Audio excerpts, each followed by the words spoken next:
जय हिंद साथियों, जय श्री राम, जय श्री कृष्ण। आज श्रीमद् भागवत महापुराण के समापन की तरफ हम लोग बढ़ेंगे और समापन के पश्चात कल सुबह भगवान की आरती होगी। उसके पश्चात कुछ गरीब कन्याओं और बच्चों का यहाँ पर भोजन होगा, भगवान के रूप में प्रसाद वितरण होगा। श्रीमद् भागवत का स्वरूप, प्रमाण, श्रोता वक्ता के लक्षण, श्रवण विधि और महात्म्य, इसके बारे में आज जानेंगे। और इसी के साथ श्रीमद् भागवत महापुराण का प्रथम खंड और द्वितीय खंड का समापन हो जाएगा।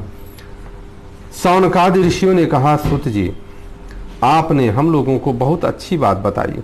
आपकी आयु बढ़े, आप चिरंजीवी हों और चिरकाल तक हमें इसी प्रकार उपदेश करते रहें। आप हम लोगों के आपके मुख से श्रीमद् भागवत का अपूर्व महात्म्य सुना है।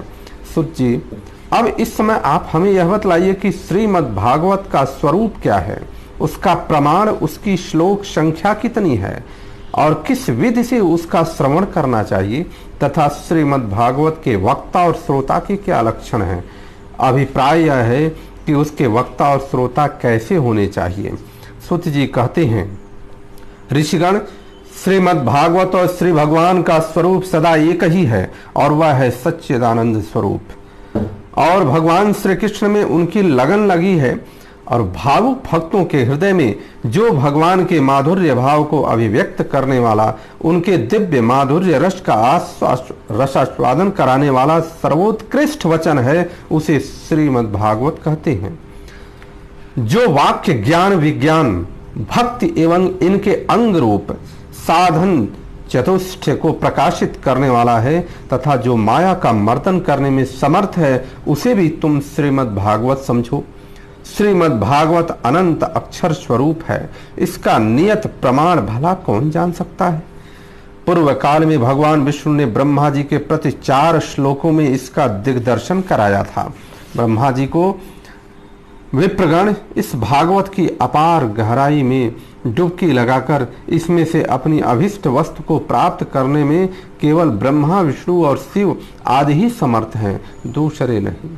परंतु जिनकी बुद्धि आदि वृत्तियां परिमित है, ऐसे मनुष्यों का हित साधन करने के लिए श्री व्यास जी ने परीक्षित और सुखदेव के संवाद के रूप में जिसका गान किया है, उसी का नाम श्रीमद् भागवत है।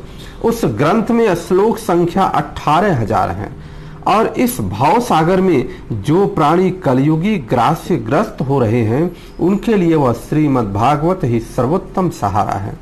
अब भगवान श्री कृष्ण की कथा का आश्रय लेने वाले श्रोताओं का वर्णन करते हैं। श्रोता 2 प्रकार के माने जाते हैं, प्रवर माने उत्तम तथा अवर मतलब अधम। प्रवर श्रोताओं के चातक, हंस, शुक और मौन आदि कई भेद हैं। अवर के भी वृक्ष, हुरण, वृष और उष्ठ आदि अनेकों भेद बतलाए गए हैं। चातक कहते हैं पपीहे को, वह जैसे बादल के बरसते हुए जल में ही स्पृहा रखता है, दूसरे जल को छूता ही नहीं, उसी प्रकार जो श्रोता सब कुछ छोड़कर केवल श्री कृष्ण संबंधी शास्त्रों के श्रवण का व्रत ले लेता है, उसको चातक कहते हैं। ये उत्तम प्रकार के श्रोता माने जाते हैं और उत्तम प्रकार के श्रोता में आते हैं।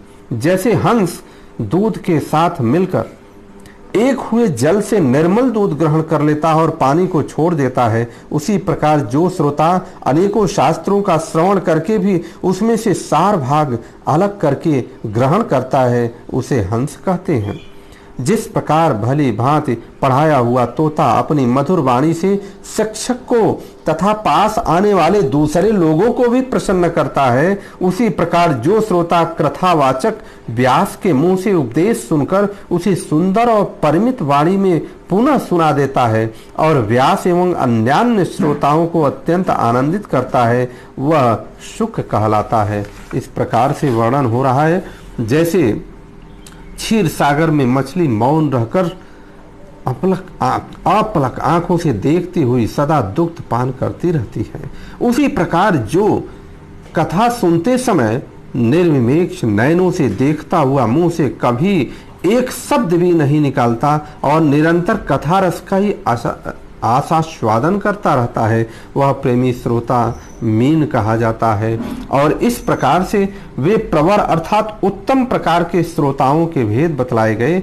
अब अवर यानी अधम प्रकार के श्रोता, मतलब श्रीमद् भागवत महापुराण के श्रोता दो प्रकार के होते हैं, एक उत्तम और दूसरा अधम। उत्तम श्रोता के बारे में हमने बताया कि इसमें लिखा है कि श्रीमद् भागवत महापुराण में हंस उत्तम प्रकार का जैसे प्रवृत्ति करता है उसी तरह से होना चाहिए, और उसी तरह से मीन जो है, उसी तरह से अन्य सारे चातक पक्षी जो है अधम प्रकार के श्रोता के बारे में अब हम जानते हैं।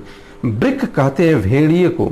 जैसे भेड़िया वन के भीतर वेणु की मीठी आवाज सुनने में लगे हुए मृगों को डराने वाली भयानक गर्जना करता है, वैसे ही जो मूर्ख कथा श्रवण के समय रसिक श्रोताओं को उद्विग्न करता हुआ बीच बीच में जोर से बोल उठता है, वह वृक्क कहलाता है। क्या सुंदर बात है। हिमालय के शिखर पर एक होरंज जाति का पक्षी होता है। वह किसी के शिक्षाप्रद वाक्य सुनकर वैसा ही बोला करता है, किंतु स्वयं उससे लाभ नहीं उठाता। इसी प्रकार जो उपदेश की बात सुनकर उसे दूसरे को तो सिखाए पर स्वयं आचरण में न लाए, ऐसे श्रोता को घुरुंज श्रोता कहते हैं। और वृष कहते हैं बैल को। उसके सामने मीठे मीठे अंगूर हो या कड़वी खली, दोनों को वह एक साथ ही मानकर खा जाता है। उसी प्रकार जो सुनी हुई सभी बातें ग्रहण करता है, पर सार और असार वस्तु का विचार करने में उसकी बुद्धि अंधी असमर्थ होती है, ऐसा श्रोता वृष श्रोता कहलाता है। जिस प्रकार ऊंट माधुर्य गुण से युक्त आम को भी छोड़कर केवल नीम की ही पत्ती चबाता है, उसी प्रकार जो भगवान की मधुर कथा को छोड़कर उसके विपरीत सांसारिक बातों में रमता रहता है, उसे ऊंट कहते हैं। ये कुछ थोड़े से भेद यहाँ बताए गए हैं। इनके अतिरिक्त भी प्रवर अवर दोनों प्रकार के श्रोताओं के भ्रमर और गधा आदि बहुत से भेद हैं। इन सब भेदों में उन श्रोताओं को स्वाभाविक आचार व्यवहारों से परखना चाहिए। और इस प्रकार से आज श्रीमद् भगवत महापुराण के समापन के अवसर पर कितनी सुंदर बात श्रोताओं में भेद बताया जा रहा है।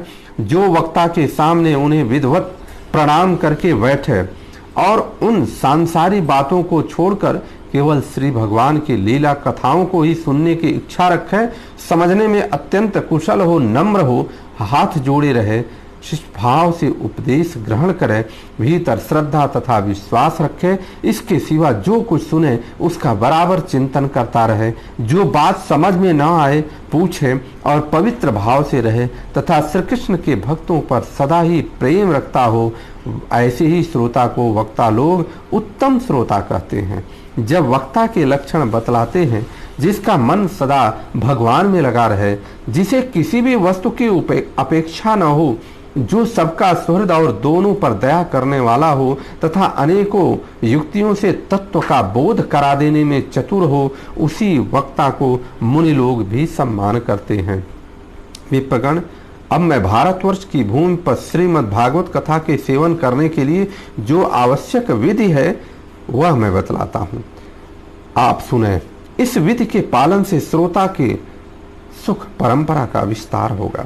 श्रीमद् भागवत का सेवन 4 प्रकार का है, सात्विक, राजस, तामस और निर्गुण।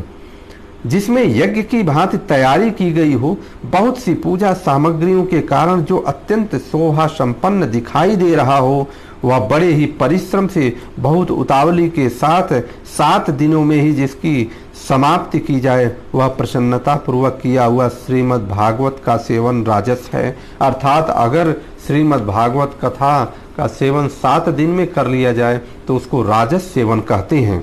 और 1 या 2 महीने के में धीरे धीरे कथा के रस का आस्वादन करते हुए बिना परिश्रम के जो श्रवण होता है, वह पूर्ण आनंद को बढ़ाने वाला सात्विक सेवन कहलाता है। अर्थात जो कथा 1 या 2 महीने के अंदर कराई जाती है उसको हम सात्विक सेवन कहते हैं। और तामस सेवन वह है जो कभी भूल से छोड़ दिया जाए और याद आने पर फिर आरंभ कर दिया जाए। इस प्रकार 1 वर्ष तक आलस्य और अश्रद्धा के साथ चलाया जाए। यह तामस सेवन भी न करने की अपेक्षा अच्छा और सुख ही देने वाला है। अर्थात तामस सेवन भी न से तो बढ़िया है। जैसे कहा जाता है कि भाई न करने से अच्छा तो कुछ ही अच्छा होता है।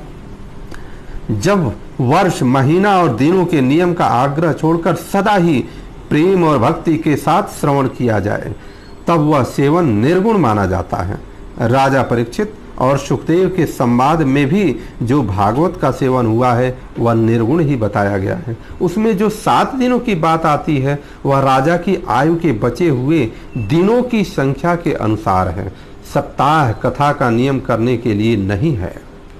भारतवर्ष के अतिरिक्त अन्य स्थानों में भी त्रिगुण अथवा सात्विक, राजस और तामस निर्गुण सेवन अपनी रुचि के अनुसार करना चाहिए। तात्पर्य यह है कि जिस किसी प्रकार की भी हो सके श्रीमद् भागवत कथा का सेवन, उसका श्रवण करना ही चाहिए। जो केवल श्री कृष्ण की लीलाओं के ही श्रवण, कीर्तन एवं रसास्वादन के लिए लालायित रहते हैं और मोक्ष की भी इच्छा नहीं रखते, उनका तो श्रीमद् भागवत ही धन है। तथा जो संसार के दुखों से घबराकर अपनी मुक्ति चाहते हैं, उनके लिए भी यही इस भवरोग की औषधि है। अतः इस कलिकाल में इसका प्रयत्न पूर्वक सेवन करना चाहिए। इनके अतिरिक्त जो लोग विषयों में ही रमण करने वाले हैं, सांसारिक सुखों की जिन्हें सदा चाह रहती है, उनके लिए भी जब इस कलयुग में सामर्थ्य, धन और विधि विधान का ज्ञान हो जाता है, न होने के कारण कर्म मार्ग मिलने वाली सिद्धि अत्यंत दुर्लभ हो गई है, ऐसी दशा में उन्हें भी सब प्रकार से अब इस भागवत कथा का ही सेवन करना चाहिए। इस श्रीमद् भागवत की कथा धन, पुत्र, स्त्री, हाथी, घोड़े आदि वाहन, यश, मकान और निष्कंटक राज्य भी दे सकती है। और सकाम भाव से भागवत का सहारा लेने वाले मनुष्य इस संसार में मनोवांछित उत्तम भोगों को भोग कर अंत में श्रीमद् भागवत के ही संग ही श्री हरि के परम धाम को प्राप्त हो जाते हैं। जिनके वहां श्रीमद् भागवत की कथा वार्ता होती हो तथा जो लोग उस कथा के श्रवण में लगे रहते हो, उनकी सेवा और सहायता अपने शरीर और मन, धन से करनी चाहिए। उन्हीं के अनुग्रह से सहायता करने वालों के पुरुष को भी भागवत सेवन पुण्य होता है। कामना 2 वस्तुएं की होती हैं, श्री कृष्ण और धन की। श्री कृष्ण के सिवा जो कुछ भी चाहा जाए, यह सब धन के अंतर्गत उसी धन संज्ञा है। श्रोता और वक्ता भी 2 प्रकार के माने जाते हैं, एक श्री कृष्ण को चाहने वाले और दूसरे धन को। जैसा वक्ता वैसा ही श्रोता भी हो, तो यहाँ कथा में रस मिलता है, अतः सुख की वृद्धि होती है। यदि दोनों विपरीत विचार के हों तो रसाभास भी हो जाता है, अतः फल की हानि होती है।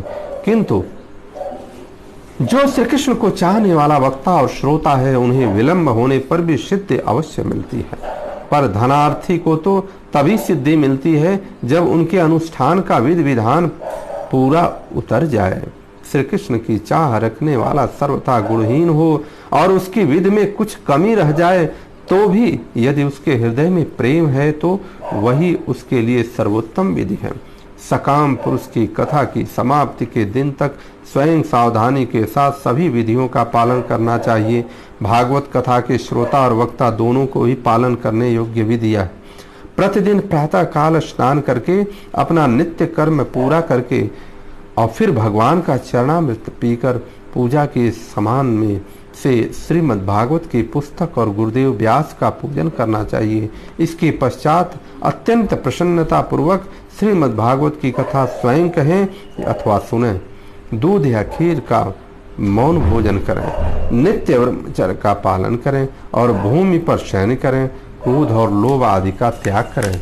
इस प्रकार से प्रतिदिन कथा के अंत में कीर्तन करें और कथा समाप्ति के दिन रात्रि में जागरण करें। समाप्ति होने पर ब्राह्मणों को भोजन कराकर उन्हें दक्षिणा से संतुष्ट करें। कथावाचक गुरु को वस्त्र, आभूषण आदि देकर गौ भी अर्पण करें। इस प्रकार विधि विधान पूर्वक पूर्ण करने पर मनुष्य को स्त्री, घर, पुत्र, राज्य और धन आदि जो जो उसे अभिष्ट होता है वह सब मनोवांछित फल प्राप्त होता है। परंतु सकाम भाव बहुत बड़ी विडंबना है, वह श्रीमद् भागवत की कथा में शोभा नहीं देता। श्री सुखदेव जी के मुख से कहा हुआ यह श्रीमद् भागवत शास्त्र तो कलयुग में साक्षात श्री कृष्ण की प्राप्ति कराने वाला है और नित्य प्रेमानंद स्वरूप फल प्रदान करने वाला है। इस प्रकार बोलिए श्री कृष्ण जी महाराज की जय। आदि परम पुरुष योगेश्वर भगवान श्री कृष्ण की जय। श्री रामचंद्र की जय। बलराम जी महाराज की जय। राधा रानी की जय। ब्रजवासियों की जय। आज श्रीमद् भागवत महापुराण का कथा का समापन आज हुआ।